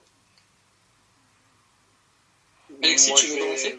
Ouais, je vais y aller. Je vais pas changer de ce que vous avez dit. Je pense que le PSG sera champion et bien champion. Brest, ça reste. Enfin, c'est comme certaines équipes en Ligue 2. S'ils sont là, c'est pas par hasard. Et puis ils ont surtout profité des entre guillemets faiblesses des autres équipes. Donc pour moi, Brest aussi ira en Ligue des Champions. C'est 4 places qu'ils ont, la France, en C1. 3.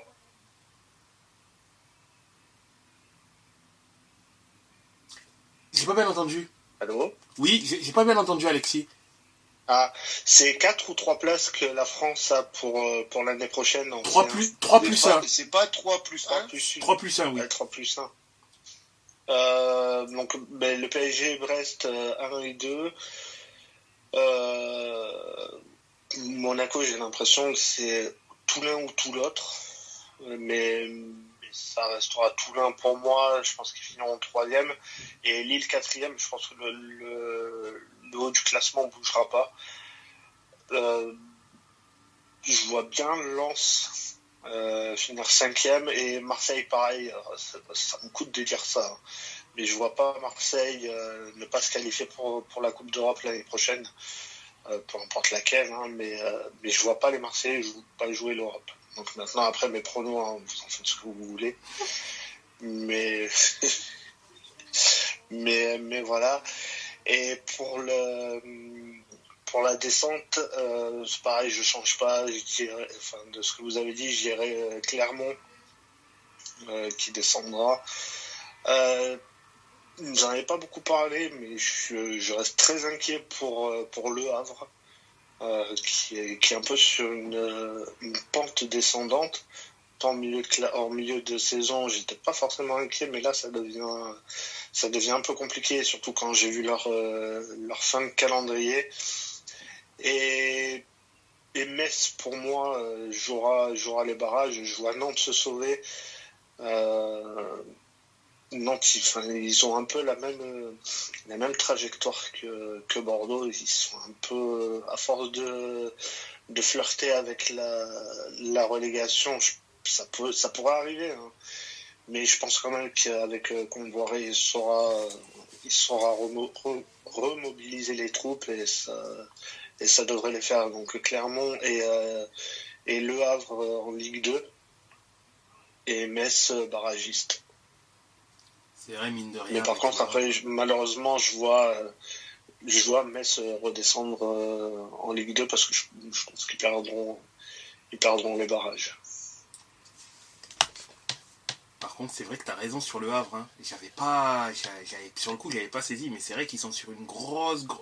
Leur dernière victoire, ça remonte au 14 janvier, et encore, c'était contre Lyon. Lyon qui avait 2 joueurs, enfin, qui avait joué le match globalement à 10 contre 11. Parce qu'il y a eu un deuxième carton rouge, mais bon, c'était en toute fin de match, ça compte pas. Et ils avaient gagné ce match en supériorité numérique. Sinon, leur dernière victoire, c'était contre Nice, le 16 décembre, 16e journée de Ligue 1. C'est vrai que c'est très... Ah non, ils ont gagné contre Toulouse, pardon. Ils ont gagné contre Toulouse entre-temps. Mais ouais, c'est vrai qu'ils sont sur une très mauvaise série. Et ouais, t'as raison que leur fin de championnat, c'est Nice contre Nice, Marseille. Leur calendrier, ils vont jouer Montpellier, Lens, Nantes, Metz, ils vont se déplacer au Parc, ils vont recevoir Strasbourg, Nice et ils finissent en recevant Marseille. Ouais. C'est vrai que ça va pas être facile. Donc ouais. Ça va pas être facile pour eux.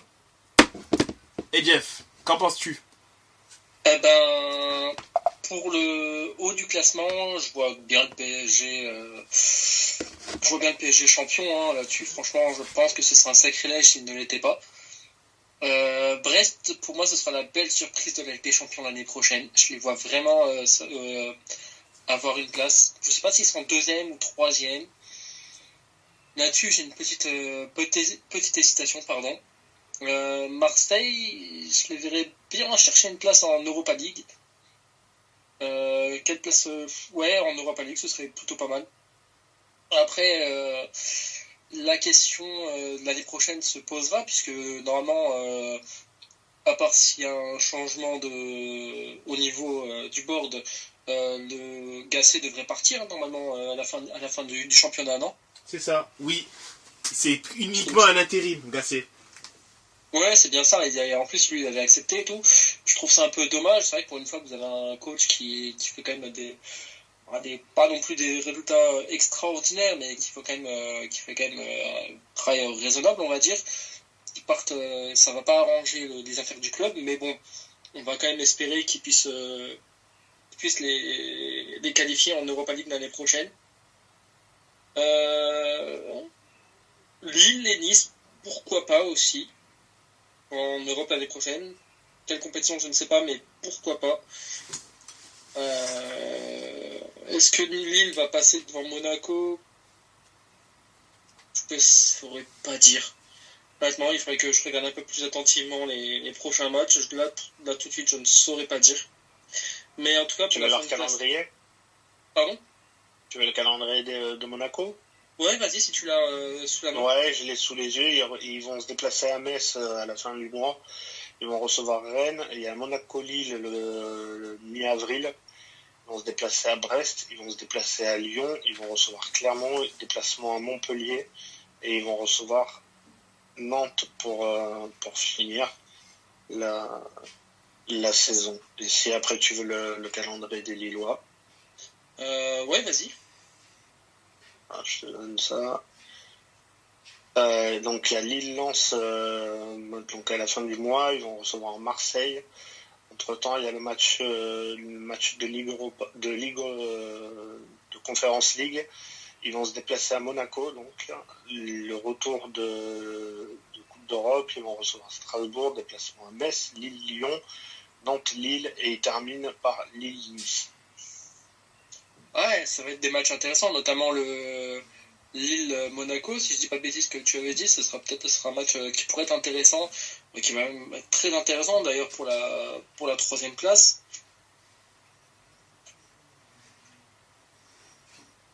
Je saurais toujours, forcément ça a aidé, hein, mais je saurais pas quand même dire qui aura une 3e ou 4e place.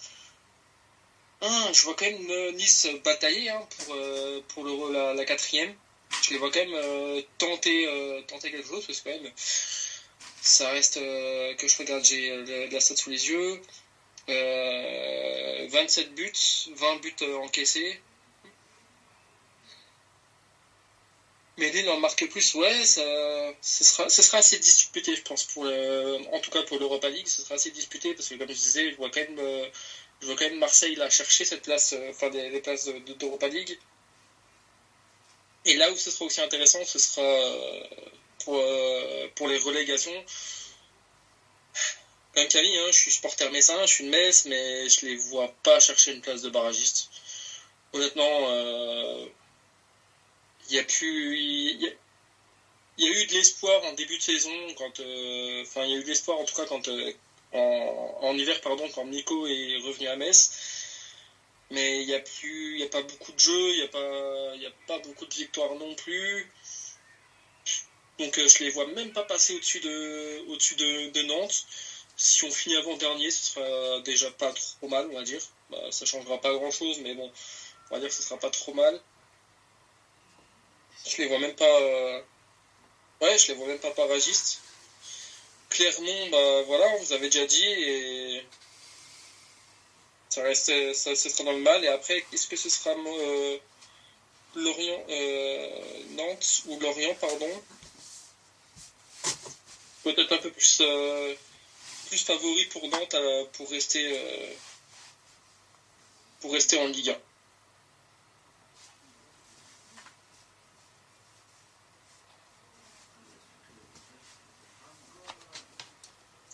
Voilà, c'est tout pour moi. Merci de ces informations, Jeff. Alors, cette fois-ci, on part en Espagne, où il y a eu quelques mouvements, du moins, dans le haut du classement, notamment sur le match Atlético contre le FC Barcelone, mais on va quand même parler de toute la journée de Liga et la 29e journée de Liga en elle-même, et non pas que le match de l'Atlético Madrid face au Barça. Tout d'abord, la Real Sociedad s'est rassurée avec une deuxième victoire d'affilée. Ça faisait un bon moment que ça n'était pas arrivé, depuis janvier que ça n'était pas arrivé qu'ils enchaînent 2 victoires d'affilée en championnat contre Cadiz. Donc la Real Sociedad qui se replace, mine de rien, qui se replace bien parmi les équipes en Europe. Majorque qui, fort de sa qualification, sa possibilité de pouvoir rallier la Ligue Europa l'année prochaine, là enchaîne, fait un bon résultat en gagnant pour la plus petite des marques contre Grenade, 1-0. But en toute fin de match par Antonio Rayo. Gérone qui perd du terrain. Gérone qui s'est incliné. Gérone qui marque le pas, finalement. Ouais. Avec une défaite 1-0. Une petite défaite 1-0 sur la pelouse de Retafe. C'est ça exactement. Et petit à petit, l'écart qu'ils avaient sur l'Athletic Bilbao et l'Atlético Madrid se rogne, puisque l'Athletic Bilbao gagne contre Alaves 2-0. D'ailleurs, consolide sa place de 4e Pardon, j'ai dit une bêtise. Sa place de... Oui, c'est ça. Sa place de 4e au classement, c'est Madrid qui est 5e à l'instant T. Le Real de Madrid qui a... On va pas dire tremblé, puisque c'est plus en début de première mi-temps où ils ont tremblé sur le fait d'avoir été égalisés très rapidement, mais qui s'impose assez tranquillement 4-2 contre Osasuna, et donc continue sa course en tête en championnat avec un assez bon matelas d'avance sur le FC Barcelone.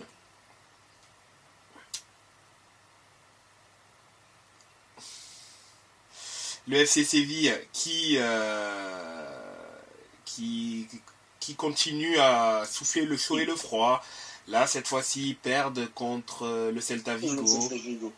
Perdent contre le Celta Vigo 2-1, qui ne se rassure toujours pas. Séville, même si Séville a quand même un petit matelas d'avance sur le premier non relégable qui est Cadiz, 6 points d'avance. Ils sont 16e au classement, donc attention Séville. Ils ne sont pas encore sauvés donc il va falloir être plus consistant en termes de résultats. Villarreal qui lui, petit à petit, enchaîne les bons résultats, hein. Ça va mieux au championnat. Villarreal, c'est un petit peu comme Lyon. Oui, je trouve. C'est ça, une belle remontée au classement. Là, ils sont actuellement 9e au classement, encore derrière Valence, hein, mais qu'à 2 points. Ça va être dur pour avoir l'Europe, mais en tout cas, ils pourront terminer, si tout se passe bien, dans le premier tiers du classement, et ça sera une belle remontée au classement, vu que Villarreal a quand même beaucoup flirté avec le milieu de tableau cette saison, donc... même avec le fond de tableau. Le fond, c'est également le fond de tableau, donc c'est bien, même s'ils sont éliminés de la Ligue Europa, ils se sont battus pour pouvoir avoir le meilleur résultat possible, et là, ça continue à être positif. Almeria qui gagne par la plus petite démarche contre Las Palmas. Le Betis qui fait une mauvaise opération en perdant contre le Rayo Vallecano. Ils perdent un peu de points sur la course à l'Europe, hein, 4 points d'écart avec la Real Sociedad. Bon, c'est rattrapable, attention, hein, mais c'est quand même un petit écart 4 points. Le problème qu'il y a avec le Betis Séville, c'est que ça fait 3 matchs qu'ils n'ont pas gagné, ça fait 3 défaites de suite. C'est ça. Et le gros match de la journée, l'Atlético Madrid et le FC Barcelone. Le récital du RL, qui a montré pour moi, au-delà de ses 2 passes décisives et son but, il a montré toute la palette de ce qu'il est capable de faire, tout simplement, hein. Lui qui est injustement, à mon sens, catalogué comme un simple buteur. Or, pour moi, c'est pas vrai du tout. C'est un joueur qui est capable de tout faire. Les gens qui ont un petit peu suivi la Bundesliga ces dernières saisons et le Bayern savent qu'il n'est pas qu'un simple buteur. Et d'ailleurs, ces stats le prouvent, parce qu'il y a 13 buts, mais il y a aussi 8 passes décisives. Et un simple buteur ne t'aligne pas 8 passes décisives. C'est cela. Et surtout, c'est il a porté l'équipe offensivement.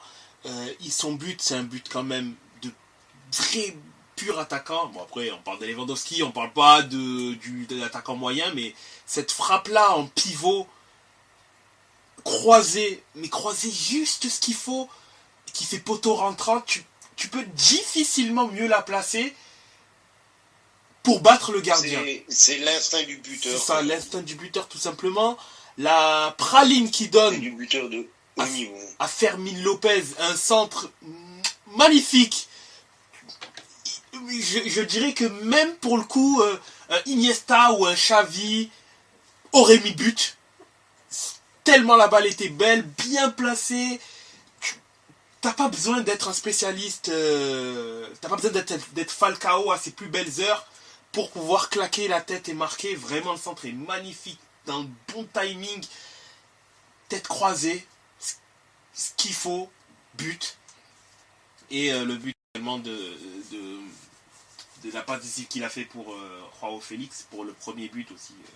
Belle passe, mais vraiment là, pour le coup, ça a été un récital de Lewandowski qui... Voilà, a montré sa palette d'attaquant complet, a montré tout ce qu'il savait faire. Victoire 3-0, il est impliqué sur les 3 buts, c'est ça exactement.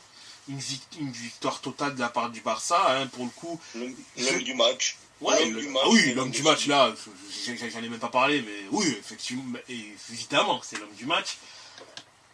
L'Atlético, vraiment très déçu de leur performance.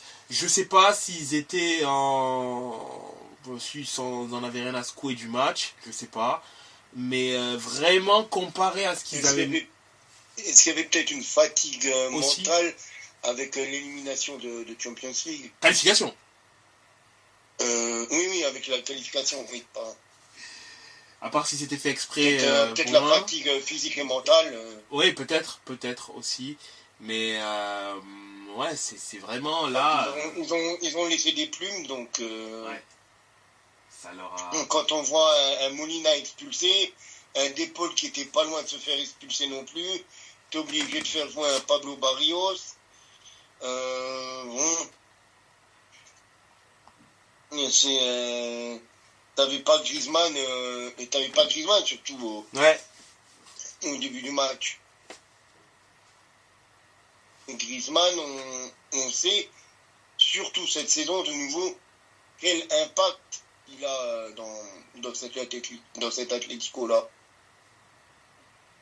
C'est vraiment le joueur prépondérant cette saison de nouveau. C'est vrai que j'ai été assez surpris de la performance de l'Atlético Madrid. C'est pas si c'est moi qui fais l'erreur. L'Atlético Madrid sur le match de hier soir. Donc, quand on regarde, les vieux briscards n'étaient pas au milieu de terrain, à part Depol. On n'avait ni Saúl ni Koké à l'entrée du match. Il y avait Koké sur le banc, Saúl sur le banc, Griezmann sur le banc, Depay sur le banc. C'est tous les garçons qui sont titulaires normalement. Et là, les 4 étaient sur le banc. Donc, on s'est retrouvé avec un Atlético privé de ses leaders, j'ai quand même envie de dire. Parce qu'à part Depol, Morata, qui est un garçon que j'aime beaucoup, il peut être très très bon sur un match et moins bon sur d'autres. Là, il était plutôt dans la deuxième configuration, Alvarito. Et derrière, Savic, c'est bon, mais c'est aussi, ça manque parfois de concentration. Witsel, pour moi, franchement, il n'a plus le niveau quoi pour jouer à ce niveau-là, quoi, même en tant que défenseur. Il est juste encore grand, quoi, mais je le trouve lent, Witsel. Reinildo à la rigueur, c'est celui qui tient la baraque. Ouais, c'était une défense quand même très peu portée sur la vitesse, on va dire ça comme ça. C'est ça. D'ailleurs, j'ai été quand même étonné de ne pas voir Depay être titulaire. Bien que Riquelme ait fait une excellente aussi entrée contre l'Inter. Mais j'ai été quand même étonné de quand même pas voir Depay qui avait fait énormément de bien contre l'Inter. Ne pas rentrer ne pas être titularisé d'entrée. Mais bon, après c'est un choix de Simeone.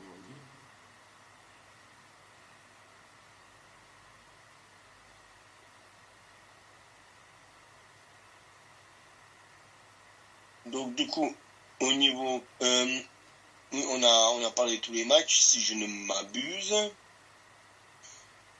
Donc du coup, au niveau classement, avant de faire nos pronostics, on a le Real qui est leader avec 72 points, à 8 points du Barça et à 10 de Girone.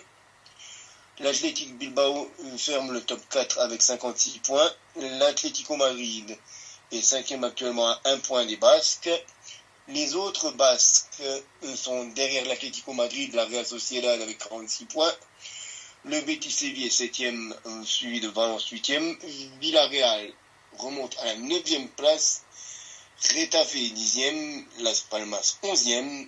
Osasuna est 12e. Deportivo Alaves 13e. Mallorca avec sa victoire remonte à 14e place. Tout comme le Rayo Vallecano remonte à 15e. Séville est 16e. Le Celta Vigo est 17e. Et prend un petit peu d'avance par rapport à Cadiz, premier relégable, 18e avec 22 points.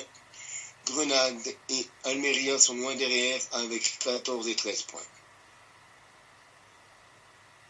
Alors, pour moi, au niveau des pronostics, ça sera les 3 qui sont actuellement dans la charrette qui descendront. Cadiz, Grenada et Almeria qui descendront. Grenade et Almeria ont beaucoup trop de retard pour pouvoir remonter, revenir sur Vigo, ou sur Séville ou sur les autres équipes. Cadiz pourrait, en bataillant, revenir sur le Celta Vigo. Celta Vigo, voilà, merci bien. Mais bon, ils ont un effectif bataillé pour la première division. Ils ont 3 victoires seulement sur 29 matchs. C'est trop peu. Il y a trop de manque dans cette équipe de Cadiz pour rester en première division et pour pas redescendre en deuxième div. Et en ce qui s'agit du haut du tableau, pour moi, le Real sera champion. Barcelone sera deuxième. Et je pense même que l'Athletic Bilbao ou l'Atlético Madrid peuvent passer devant Girone. Je pense que Girone peut s'écrouler encore sur les 9 derniers matchs. Je pense qu'ils seront européens. Parce que quand on regarde l'écart qu'il y a quand même avec le Betis Séville 7e, il y a quand même 20 points. Et ils ne perdront pas 20 points en 9 matchs. Mais je pense qu'ils peuvent même finir 5e, Girone. Je ne leur souhaite évidemment pas. Mais pour moi, ils seront 4e ou 5e. Je pense que la 3e place sera soit l'Athletic Bilbao, soit l'Atlético. Et la 4e place se jouera entre l'autre équipe athlétique et Girone. Et je vois la Sociedad rester à la 6e place.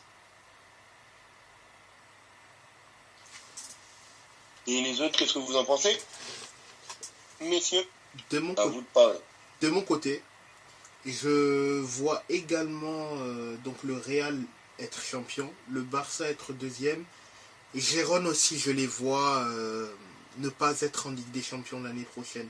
Je pense qu'ils sont mine de rien ils sont vraiment en train de marquer le pas. Ça fait depuis le mois de janvier où leur défaite en Coupe du Roi où ils marquent le pas vraiment et où ils soufflent un peu le chaud et le froid, ou contre des équipes de haut tableau, c'est compliqué en termes de résultats. Ils ont fait match nul contre la Sociedad, qui n'était pas en bonne forme. Ils sont fait écraser par le Real. Ils ont perdu contre l'Athletic Bilbao. Là, ils vont jouer bientôt contre l'Atlético Madrid. Également contre le Barça en début mai. Je pense que Gérone va perdre encore du terrain. Ils vont finir européens, je ne m'en fais pas, je pense qu'ils vont finir 5e d'ailleurs au passage. Mais Madrid, l'Atlético, va leur passer devant. Il y a trop d'écart entre eux et la Sociedad pour que la Sociedad leur passe devant. Donc je pense qu'ils finiront 5e quand même. Et les 3 derniers, Cadiz, Grenade, Almeria, je pense que c'est acté pour les deux. Il y a trop d'écart. 13 points d'écart avec le Celta Vigo, c'est trop. Et Cadiz, comme tu l'as dit, c'est vrai qu'il y a finalement que 5 points, mais il y a une telle incapacité de Cadiz pour gagner des matchs. Leur dernier match gagné en championnat, c'était contre Villarreal. C'était la 4e journée, hormis la victoire surprise contre Madrid, attention, puisque je sais qu'ils ont gagné contre eux, mais c'était une victoire 3-1 contre Villarreal. Un Villarreal réduit à 9, à 10 pendant quasiment 60 minutes, à 9 pendant 40 minutes, plus de 45 minutes. Bon, il y avait déjà 2 au passage, enfin non, réduit à 10, pardon, parce que c'est Quique Sétienne qui a pris rouge aussi. Mais c'était réduit à 10 pendant une très grande partie du match. Avant ça, il y avait que 1-1. Et c'était à la 4e journée. Donc, ok, le Celta Vigo n'est pas la meilleure équipe, bien qu'il soit sur une série quand même un peu plus positive que Cadiz. Mais Cadiz a vraiment énormément de mal à gagner des matchs. Je pense que ce sera difficile pour eux de pouvoir se maintenir en Liga.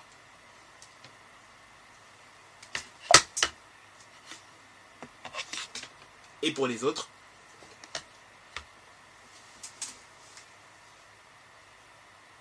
Jeff, Bah, du coup, c'est ce que j'avais proposé de prendre la parole, effectivement. Je vois aussi le Real champion. Hein, il y a quand même 8 points d'écart. J'ai du mal à les voir céder la première place. Le Barça, bon deuxième. Même si... non, je vois pas... avec tout le respect que j'ai pour eux, je vois pas Girona prendre la deuxième place. Mais ce sera cette fois-ci, c'est vrai que pour la Liga, ce sera le club de la surprise en Ligue des Champions l'année prochaine. Troisième ou quatrième, je ne saurais dire. Bilbao, pourquoi pas, ils sont sur une dynamique assez moyenne, on va dire. Mais pourquoi pas se battre pour la... Non, je les vois pas, je viens de regarder les scores, non, je les vois pas chercher la troisième place, mais bon quatrième quand même. Atlético Madrid peut-être prendre la quatrième place par contre de Bilbao, pourquoi pas, ça peut arriver. Il y a un monde où ça se fait, on va dire. Et pour les derniers, peut-être qu'Almeria va chercher Grenade, donc chercher la 19e place, mais sinon je vois pas de gros changements dans le bas de tableau. Pour moi, il n'y aura pas de grosse surprise au niveau du bas du tableau. Et moi, je vais le dire, mais c'est pareil que ce que vous avez dit. Le Real champion, Barça deuxième, Gérone troisième, et je dirais bien l'Atlético Madrid quatrième, Bilbao 5 et la Sociedad 6, même si, j'ai le classement sous les yeux, même si j'aimerais voir Valence revenir au niveau de la 6e place. Ça, après toutes les années de galère qu'ils ont eu. Et d'ailleurs, je ne voyais pas si classés aussi haut. Donc, ce serait bien. En plus, je vois qu'ils ont un match en retard. Donc, pourquoi pas. Et puis, au niveau de la descente, oui, Cadix, Grenade et Almeria en deuxième division.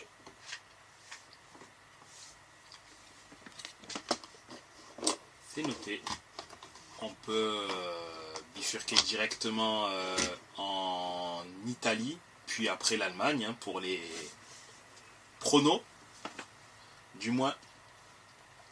Alors, en Italie, bon, je vais commencer, et en Allemagne, je finirai, je dirais en dernier ma pensée. Alors, pour la Serie A, pour la relégation, bon, la Salernitana, il descendra. Pour moi, elle descendra clairement. Je vois quand même Sassuolo également descendre. Je pense qu'ils vont malheureusement payer le fait de ne pas avoir Berardi qui est leur moteur. Et ça va être trop difficile sans lui de pouvoir se maintenir. Et après, pour le dernier club, j'ai un petit doute entre Frosinone et je dirais Empoli, ouais, j'ai un petit doute entre les deux, vraiment un gros doute entre les deux. Je saurais pas dire encore pour l'instant, bien qu'Empoli a un calendrier quand même assez costaud. Ils prennent l'Inter, Naples, l'Atalanta, la Lazio et encore l'AS Roma.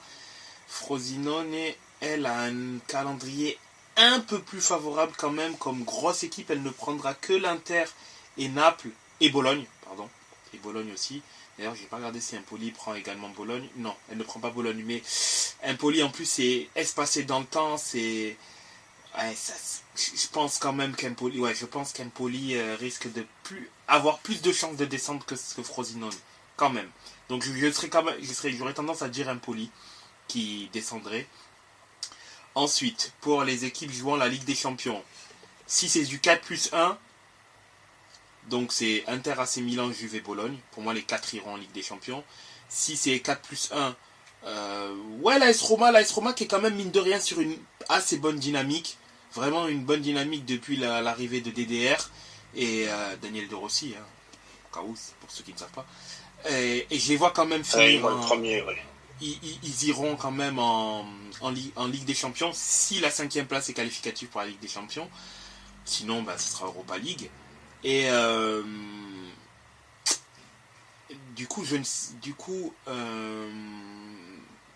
si la 7e place est européenne en Italie, je vois la Fio passer Naples et l'Atalanta finir donc en Europa League. Si la 6e donne l'Europe, 6e permet d'être en Europa League et la 7e permet d'être en Conference League, l'Atalanta finira européen et je vois la Fiorentina également finir européen.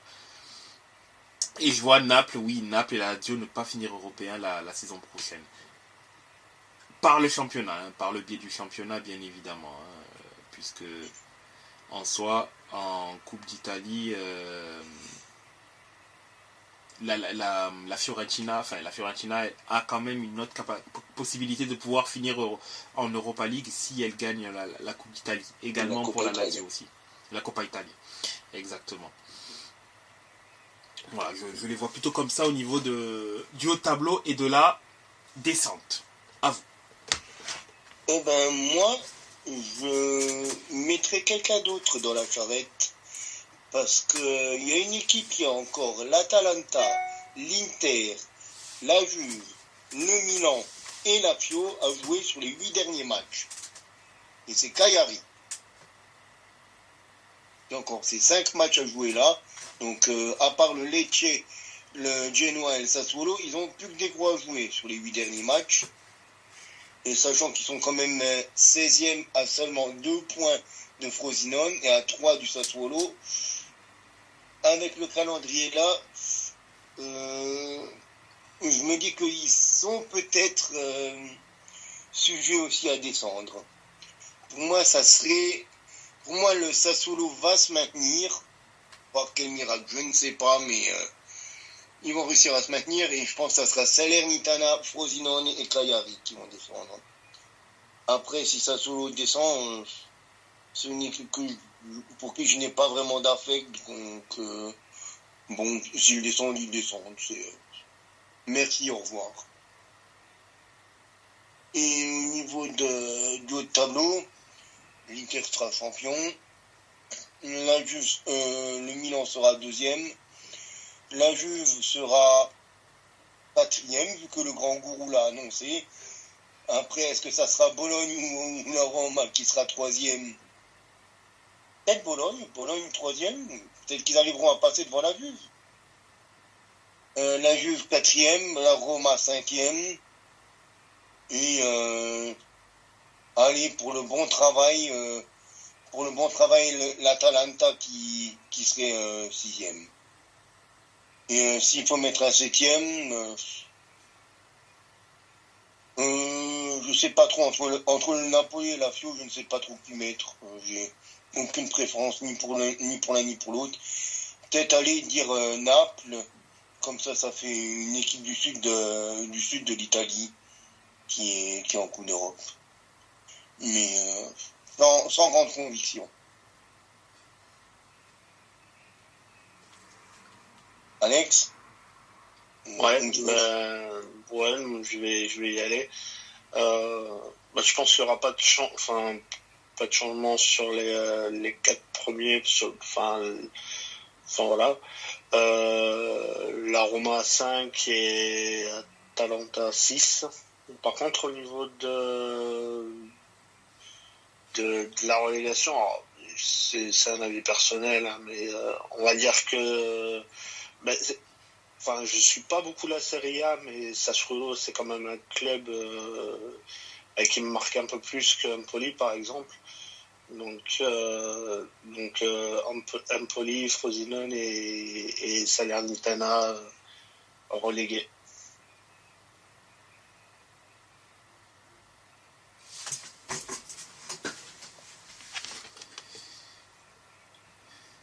Jeff? Alors, moi, je dirais que je vois bien l'AC Milan champion. Non, je déconne, tout le monde sait que ce sera l'Inter. Hein. Plus sérieusement, je vois forcément, comme je viens de le dire, l'Inter gagnant. L'AC Milan, la Juve, Bologne, quels seraient, on va dire, les 2, 3 et 4e places. Tout dépendra ce que fera la Juventus lors du derby de la Madonnina. Puisque j'ai beaucoup de mal à imaginer l'AC Milan gagner le derby. Vu ce que l'Inter nous met ces derniers temps, et notamment ce qui s'est passé à l'aller, on ne rappellera pas, s'il te plaît, Sirius, ne dis rien. Mais non, quand je dis de la derby de la Madonna, je parle de l'Inter. Hein. Je parle du derby qui doit avoir lieu encore. Donc tout dépendra de ce que la Juve, j'ai vu tout à l'heure que vous allez jouer. Cagliari, si je dis pas de bêtises. Vous allez jouer cette semaine-là. Voilà, ce week-end-là. Je pense que, si je ne me trompe pas, ce sera ce match-là. Donc ça dépend ce que vous allez faire. Mais bon. Prochain, on joue la Lazio, samedi. Non, mais je te parle du week-end où Milan joue le derby. Ah oui. C'est ce que je dis. Tout dépendra de ce que vous allez faire quand nous, on va jouer le derby. C'est ce que je disais. Ah oui. Parce que moi, je ne vois pas Milan s'imposer. C'est ce que je disais. Et comme vous allez... En effet, on joue Cagliari. Et comme vous allez jouer Cagliari, en toute logique, vous allez gagner. Donc je pense que là... Ça veut rien dire. On a perdu contre Udinese. On a fait match nul contre le Genoa. On a fait match nul contre l'Atalanta. On a fait match nul contre les Hellas. Oui, mais je vois quand même... Je vois quand même un monde où le Juventus arrive quand même à rattraper le coche et pouvoir s'imposer au niveau de la deuxième place sur ce match-là, enfin sur ce week-end-là, si vous rattrapez pas, pardon. D'ici là, vous aurez encore plus de points d'avance, ne t'inquiète pas. Justement, je ne sais pas. Je ne sais pas. Il y a encore la Roma, mais bon, la Roma, je me fais pas trop de soucis. J'avais le calendrier de Milan sous les yeux il y a 2 secondes. Il est là. La Fiorentina, Lecce, bon ça va être un match facile. La Roma, c'est pas indiqué sur le site où je suis, mais ça doit être pour la Ligue l'Europa League. Sassuolo. Voilà. Après, la Roma, comme je dis, Roma deuxième épisode. Ensuite, il y aura le derby. Ensuite, il y aura le deuxième match Juve Milan. On n'arrive à pas à faire la même connerie qu'au match aller, il y a moyen qu'on puisse s'imposer à ce match-là, et là ça se jouera pour la 2e et 3e place, je pense notamment. Bologne pourrait, pourquoi pas, faire un beau petit coup aussi. Coucou Bologne, j'espère que le plus beau transfert de l'été sera leur coach vers chez nous. J'aimerais bien pour prendre la place de Pioli. Je sais, je me montre toujours aussi dur avec lui, mais bon, il faut bien être dur, parce qu'il y a quand même quelques résultats, même si je dis pas il y a une belle 2e place, mais il y a quand même eu des résultats qui font grincer les dents, je trouve, notamment, comme je l'ai déjà dit, le match la Juve qui s'était fini en 2-2, si je dis pas de bêtises, et alors que ça aurait dû finir en 2, voire 3-0, vu la physionomie de la première mi-temps. L'Inter, tu as le droit de perdre ce match, mais tu n'as pas le droit de perdre ce match avec autant d'écart. C'est une catastrophe. Donc voilà. l'AS Roma, mais je vois quand même la Juve se qualifier en Ligue des Champions avec Bologne. L'AS Roma, en Europa League, ça peut être pas mal. Ou l'Atalanta. Naples, je les vois pas en Europe. Non, je suis désolé, je respecte nos auditeurs napolitains, mais je les vois certainement pas en Coupe d'Europe cette saison-là. Pas avec cette équipe, pas avec ce coach, pas avec leur forme de cette saison, qui contraste totalement avec ceux de l'année dernière où ils étaient carrément injouables. Ils étaient comme l'Inter de cette saison d'ailleurs. Et pour les dernières équipes, j'aimerais bien voir Sassuolo se sauver. J'ai à peu près le même avis que Alex. Je suis assez d'accord avec lui dans le sens où Sassuolo, j'ai pas non plus un gros affect, mais c'est quand même une équipe de Serie A. Pour moi, c'est pas une équipe de Série B. Frosinone et Salernitana, Salernitana, c'est sûr, de toute façon, ils vont tomber. C'est impossible qu'ils arrivent à se rattraper. Frosinone peut-être aussi sera dans le train pour tomber en série B, et si Sassuolo arrive à se rattraper, ce sera peut-être l'Empoli qui va tomber, ou Cagliari. Il y a moyen que peut-être Cagliari puisse tomber, à voir.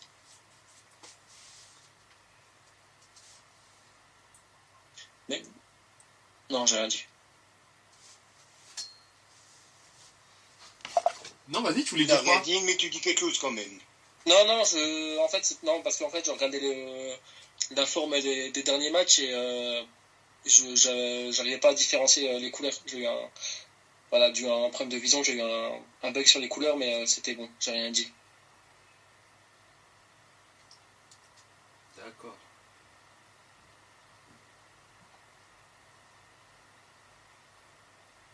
Et bien du coup, peut-on encore passer au pronostic pour la Bundesliga?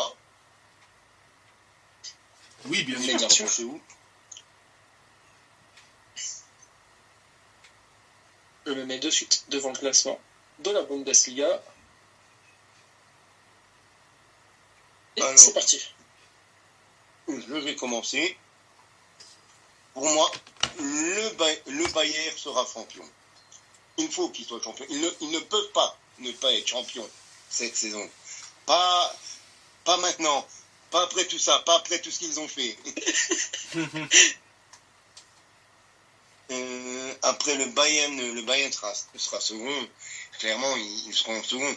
Déjà, être second, c'est être le premier perdant du côté de la Sebenastraße. Mais je vois le top 4 ne plus bouger. J'aimerais même espérer voir Dortmund hors du top 4. Vous connaissez mon amour pour le BVB. Plus loin du sommet ils sont, mieux je me porte. Donc pourquoi pas voir le RBL piquer la place de Dortmund. Donc Dortmund 5e et Francfort 6e pour moi. Ça serait quelque chose pour lequel je signe tout de suite. Et après, Darmstadt sera en deuxième div la saison prochaine. Et après, je vois Cologne et j'aimerais Alexis te dire que j'aimerais voir que je vois Bochum, barragiste et Mayence se sauver. Mais pour moi, c'est les trois qui sont actuellement dans les 3 dernières places qui le seront à la fin de la saison. Et relativement dans cet ordre-là. Darmstadt et Cologne relégués et Mayence barragiste. Toujours bon à prendre. Qu'en pensez-vous les autres? Moi, je vais Alexis, finir. tu veux comment Je vais finir dans Alexis, tu veux commencer? Vas-y. Je vois bien le Bayern Munich reprendre la tête. Non, je plaisante. Bayer Leverkusen, bon premier. Là-dessus, comme tu as dit Camille, il faut qu'il soit champion. On sait que Dortmund avait failli être champion l'année dernière. Ils sont ratés sur les derniers matchs. Mais là, je vois pas le Bayern se louper. Leur saison elle est grotesque. Il n'y a pas à dire. Elle est absolument grotesque cette saison-là. Le Bayern, bon deuxième, ça c'est certain. Moi, contrairement à toi, je verrais bien Stuttgart choke un petit peu et laisser la 3e place à Dortmund. Et Leipzig prendre la 4e place, ou peut-être 5e encore comme aujourd'hui, et juste inverser Stuttgart et Dortmund. Et pour la fin, Darmstadt, ça c'est quasi sûr qu'ils vont couler. Difficile à croire qu'ils vont prendre les 6-7 points qu'il leur faudrait pour se sauver. Cologne également. Et j'aimerais, tout comme Camille, voir Mayence se sauver. Être hors des barragistes, et donc c'est-à-dire prendre la place de Bochum. Mais je sais pas, malheureusement pour toi Alex, même si j'ai appris à apprécier cette équipe au travers de tes articles, de tes interventions, J'ai du mal à les voir vraiment se sécuriser à la 15e place.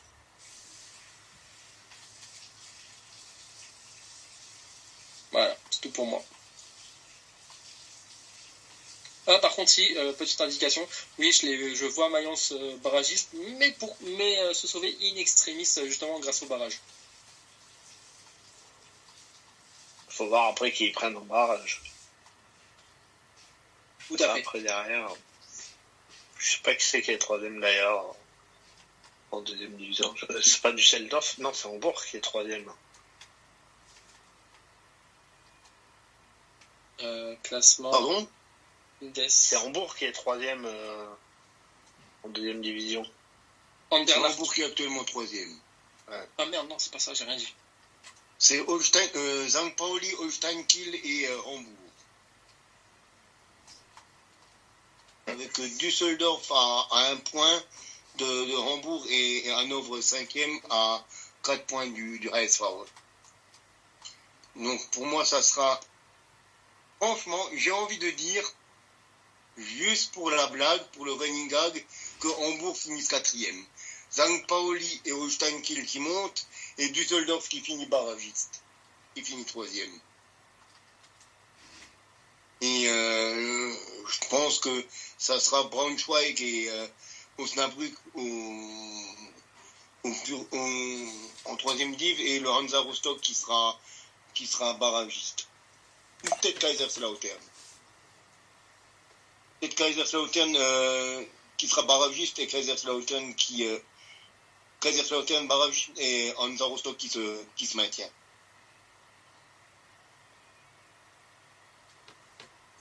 Moi, je vais donner les miens aussi rapidement. Je pense que le top 3 bougera pas. Il y aura un changement entre Dortmund et Leipzig. Donc voilà, et Francfort en 6. Au niveau de la relégation, c'est est-ce que je vais être sincère ou supporter. Pour le coup, je vais être et sincère et supporter, enfin surtout supporter d'abord. Mais je pense que Cologne et Darmstadt descendront, et je pense même pour le coup que Mayence finira 15e et que Bochum sera barragiste.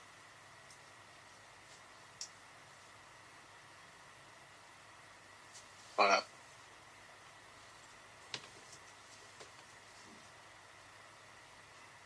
Pour ma Eh part, bien, merci Alex.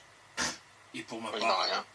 par rapport à cela, je pense que Leipzig finira devant Dortmund, comme Alexis l'a indiqué. Stuttgart arrivera à se maintenir, mais Dortmund finira 5e. Et Leipzig finira 4e. Et les 3 derniers au classement ne bougeront pas de place. Mayence finira 16e, donc premier barragiste. Cologne et Darmstadt 17e et 18e. Et ouais, je vois Mayence finir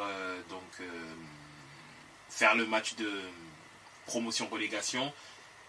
S'il joue contre Hambourg, je pense que Mayence passera et donc se maintiendra en Bundesliga. Si par contre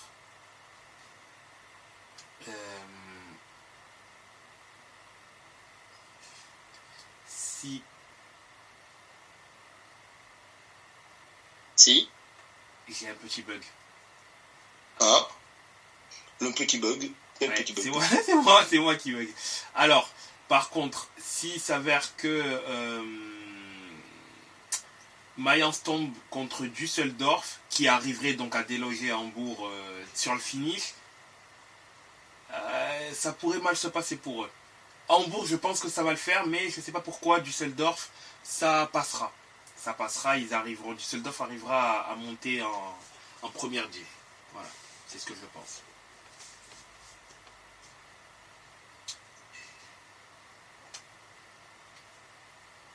Eh bien, messieurs, on arrive à la fin. Exact. Il ne nous reste plus qu'à nous souhaiter une bonne soirée. Et une bonne semaine également. À tous nos auditeurs et auditrices. Passez donc une excellente fin de soirée et un bon début de semaine. Donc consommez foot. Là, cette fois-ci, c'est du foot de sélection qu'il faudra consommer. Consommer que ce soit féminin, masculin, consommez. Voilà. See you next time. Peace.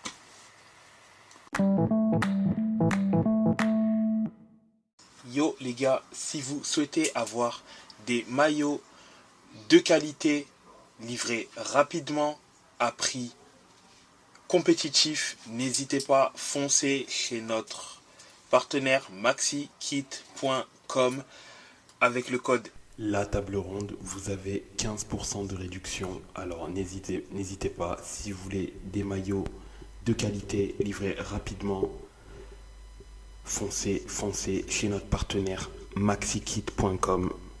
Code promo La Table Ronde, tout attaché en minuscule.